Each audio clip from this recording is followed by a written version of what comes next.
Hello guys, welcome back to our channel. ఈ మధ్య videos అయితే సరిగ్గా పోస్ట్ చేయలేకపోతున్నాను. ఎందుకంటే చుట్టాలు హడావిడి ఇదంతా అనమాట. చుట్టాలు ఇవన్నీ కూడా కమింగ్ వీడియోస్లో వస్తాయి, మీరు ఖచ్చితంగా చూడండి. ఈ వీడియో వచ్చేసి అన్నయ్య మరిది పెళ్ళికి అని వెళ్ళాను కదా, ఇంకా రిటర్న్ వచ్చేసరికి ఇల్లు అయితే ఇలా ఉందన్నమాట. మా ఎదురుగా అదే మా ఇంటికి కొంచెం ముందుగా మొత్తం కొత్త బిల్డింగ్ అయితే కన్స్ట్రక్షన్ అవుతుందన్నమాట. సో వాళ్ళు మొత్తం డ్రైనేజ్ కోసం అని తవ్వుతారు కదా, మొత్తం ఎర్రమట్టి మొత్తం మా ఇంటి మీదకే వచ్చి పడిపోయిందనమాట. ఇంకా అదంతా క్లీన్ చేసేసరికి చాలా టైం అయిపోయింది. నేను ఇంకా ఏం తినకుండా అయితే ఇల్లు అయితే స్టార్ట్ చేశాను. ఎందుకంటే ఇల్లు అలా ఉంటే అసలు లేడీస్కి ఎవ్వరికి ఏ పని చేయబుద్ది కాదు కదా. అందుకే నేనైతే ఫస్ట్ అయితే ఇల్లు అయితే బాగా క్లీన్ చేసేసుకున్నాను అనమాట. ఇంకా మిక్కీకి వచ్చేసి పసుపు నీళ్ళలో కొద్దిగా హనీ వేసి అయితే ఇస్తున్నాను. ఎందుకని అనుకోవచ్చు, ఎందుకంటే వాటర్ చేంజ్ అవుతుంది కదా. మా అత్తమ్మ వాళ్ళ ఇంటి నుంచి వైజాగ్ నుంచి హైదరాబాద్, ఇలా మొత్తం వాటర్ డిఫరెంట్ ప్లేసెస్లో వాటర్ మొత్తం చేంజ్ అవుతుంది కదా. వాడికి ఇంకా కోల్డ్ అట్లాంటివి ఏమీ రాకుండా ఉండడానికి అనేసి ఫస్ట్ అయితే పసుపు నీళ్ళు అయితే ఫస్ట్ మిక్కీకి హైదరాబాద్ రాగానే ఫస్ట్ అయితే పసుపు నీళ్ళే ఇచ్చామన్నమాట. ఇక్కడే కాదు, ఇక్కడ నుంచి అక్కడికి వెళ్ళినా ఇదే ప్రాసెస్ అయితే మేము రిపీట్ చేస్తాం. మిక్కీ పని అయినాక మా హస్బెండ్ వచ్చి మిక్కీకి అయితే స్నానం ఇవన్నీ చేపించేశారు. ఇంక ఈ లగేజ్ అంతా సర్దాలి ఈరోజు. ఇంకా మిక్కీకి అయితే ఫస్ట్ ఫుడ్ పెట్టేసి, ఇంకా వాడిని ఫుడ్ పెట్టేస్తే వాడు ఆడుకుంటాడు కదా అన్నట్లుగా, నేను ఇంక ఈ పని అంతా చేసుకోవచ్చు కదా అన్నట్లుగా ఫస్ట్ అయితే మిక్కీకి అయితే ఫుడ్ అయితే పెట్టేశాను. మిక్కీ ఫుడ్ తిన్నాక చాలాసేపు అయితే ఆడుకున్నాక ఇంక ఇలా కాదని పట్టుకుని పెట్టేశాను అనమాట. అంటే మొత్తం ఇల్లంతా దుమ్ముగా ఉంది కదా, ఇంకా మిక్కీ పడుకున్నాక టిఫిన్ చేసి ఇంకా ఈ లగేజ్ అయితే సర్దుతాం అన్నట్లుగా ఇంకా స్టార్ట్ చేశాను అనమాట. ఇంకా ఊరు నుంచి వచ్చాక అయితే చెప్తున్నా, నిజంగా నాకు ఊరు వెళ్ళాలంటే చాలా భయం. ఎందుకంటే నేను రిటర్న్ వచ్చేసరికి ఇంట్లో నాకు అట్లీస్ట్ 2 days పని పడుతుంది అనమాట. అవన్నీ సర్దడానికి, అక్కడి నుంచి తెచ్చుకునేవి సర్దడానికి. ఇక్కడ వీళ్ళు అస్సలు, మా హస్బెండ్ మా మరిది ఉండేవారు, అస్సలకి ఇల్లు అయితే జెంట్స్ ఎలా ఉంచుతారో తెలిసిందే కదా, అవన్నీ సర్దేసరికి నాకు చాలా టైం పడుతుంది. ఇంక ఇవన్నీ వచ్చేసి మమ్మీ వాళ్ళ ఇంటి దగ్గర నుంచి అయితే తెచ్చుకున్నాను అనమాట.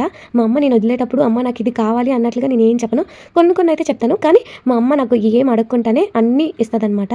ఇంకా చిన్న గరిట్లు వాళ్ళ ఇంట్లో చూసినా అయితే మిక్కీకి చిన్నగా ఏవైనా చేయడానికి పనికొస్తుంది కదా అనేసి అట్లాగా అడిగాను అనమాట. నేను ఎప్పుడు ఏది అడిగినా మా అమ్మ కానీ, మా వదిన కానీ, మా అన్నయ్య కానీ, మా నాన్న కానీ ఎవ్వరు ఏమనుకున్నా నేను ఏది అడిగితే అది నాకు ఇస్తూ ఉంటారనమాట. ఇంకా తెచ్చిన లగేజ్ అంతా సర్దుకొని ఇంట్లో చిందరవందరగా పడున్నవన్నీ సర్దుకునేసరికి నాకు లిటరలీ హాఫ్ డే అయితే పట్టింది.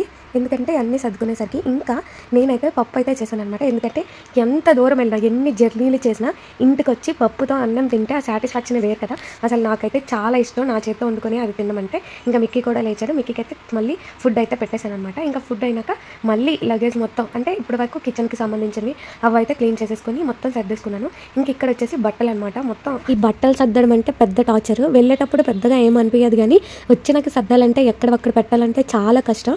ఎందుకంటే ఇప్పుడు అబ్బాయిలకి అయితే ఒక జీన్స్ ప్యాంటు, టీషర్ట్లు ఇవే ఉంటాయి, మనకైతే శారీస్, డ్రెస్సెస్, తర్వాత ఇంకా దానికి మ్యాచింగ్ బ్యాంగిల్స్, ఇంకా మెడలోకి jewellery, ear rings, hair accessories, makeup పౌడర్లు, అవి ఇవి మీరే చెప్పండి అసలు ఎంత కష్టపడ్డానంటే. నిజంగా నా బట్టలు సర్దడానికి నాకే తలనొప్పి వచ్చిందనమాట.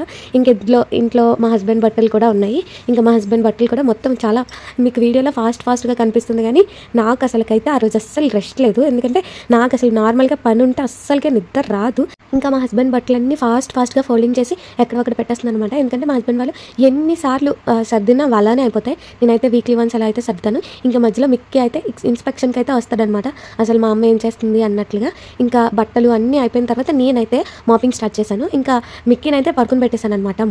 మళ్ళీ పడుకుని పెట్టి మొత్తం ఇల్లంతా మాపింగ్ చేసి అన్నీ చేసేసరికి నాకైతే 5 or 6 ఆ టైం అయితే అయ్యిందనమాట. వీడియో ఇంతవరకు చూసినందుకు చాలా థ్యాంక్స్ అనమాట. నా వీడియోస్ కనుక మీకు నచ్చినట్టయితే లైక్ చేయండి, షేర్ చేయండి అండ్ సబ్స్క్రైబ్ కూడా చేసేయండి. బాయ్.